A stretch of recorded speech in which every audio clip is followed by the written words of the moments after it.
system, folks. We're in a rigged system. You got to go, you got to vote, got to make sure that vote gets registered in there. Real change also means restoring honesty to our government.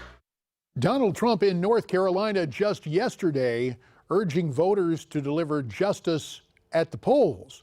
After the votes are counted, only one person will be our president. But how will supporters react if their candidate loses? On the topic of who is leading where, let's get an update on numbers from the Hoosier state of Indiana. Still very early in the night, but the lead belongs to Donald Trump.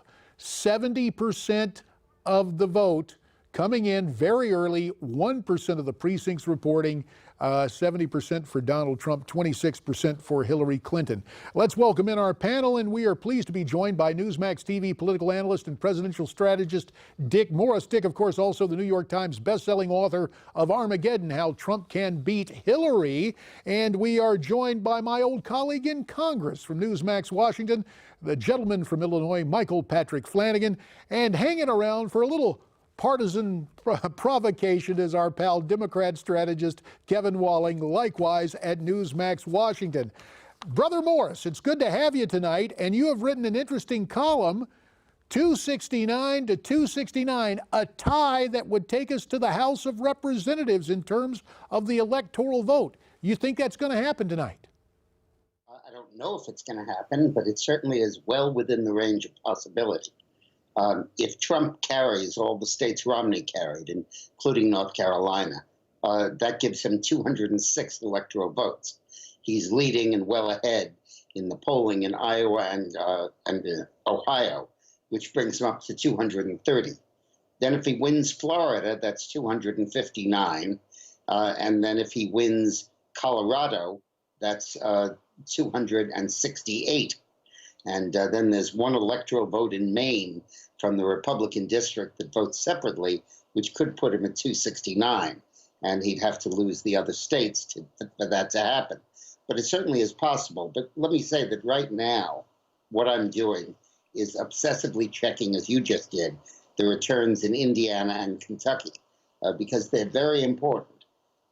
In Kentucky, 60% of the vote went to Romney last time. If Trump does a lot better than 60, that's a very good indication that he's running better than Romney around the country, and that's significant. Indiana, it was 54%. And again, if he does better than that, it's significant. Right now, with only 1% in those states, he's doing much better. He's at 70 in Kentucky and I think 65 or something like that in Indiana. That's very early. But in about 10 or 15 or 20 minutes, certainly half an hour, they should be up around 10 or 15% of the vote. And if at that point you see Trump running significantly ahead of the Romney pace, that's going to be very important in indicating. And Dick, we should point out right now on the screen a little bit of a change in the number. Trump still with a substantial lead, 68% for Mr. Trump, 28% for Hillary Clinton. Let me bring in Michael Patrick Flanagan. Brother Morris was offering a very interesting 269 apiece electoral tie. That would go to the House of Representatives. Brother Flanagan, being a guy from Cook County, Chicago, what are you expecting tonight nationwide?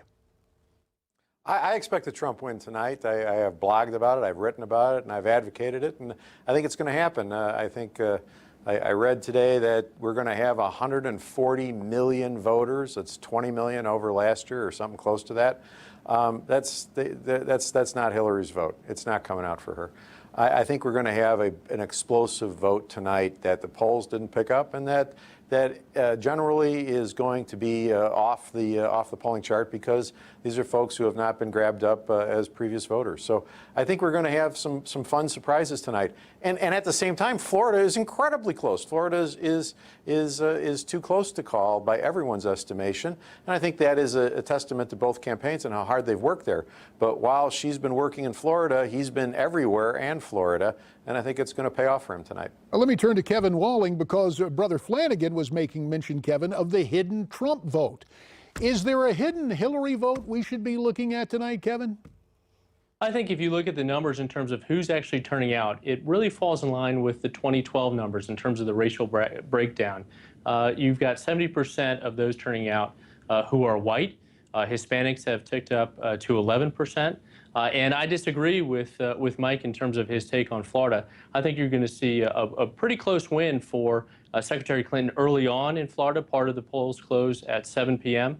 The rest of the state closes at 8 p.m. That is a must-win state for Donald Trump. That is not a must-win state for Secretary Clinton, but I think she's going to win there. She's going to win Colorado. I disagree with Dick on Colorado.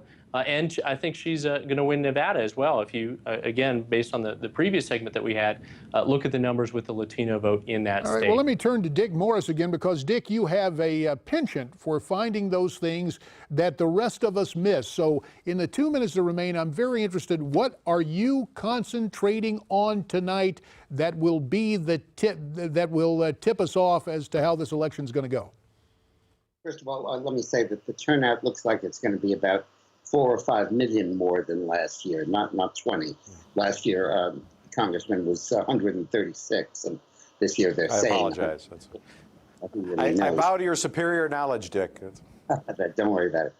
But I think that the key thing you have to look at here is how Trump is doing among the blue-collar high school graduate voter.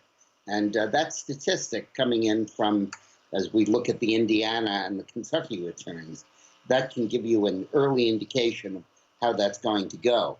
And I think that's worth looking at. We can't tell. In Colorado, let me just say this. I'm very optimistic about Colorado. Everybody there has already voted. It's a mail-in state. And when you compare the Democrats and the Republicans, and you say how many of each have voted, last I saw, correct me if I'm wrong, it was, say, 7,000 edge for the Republicans.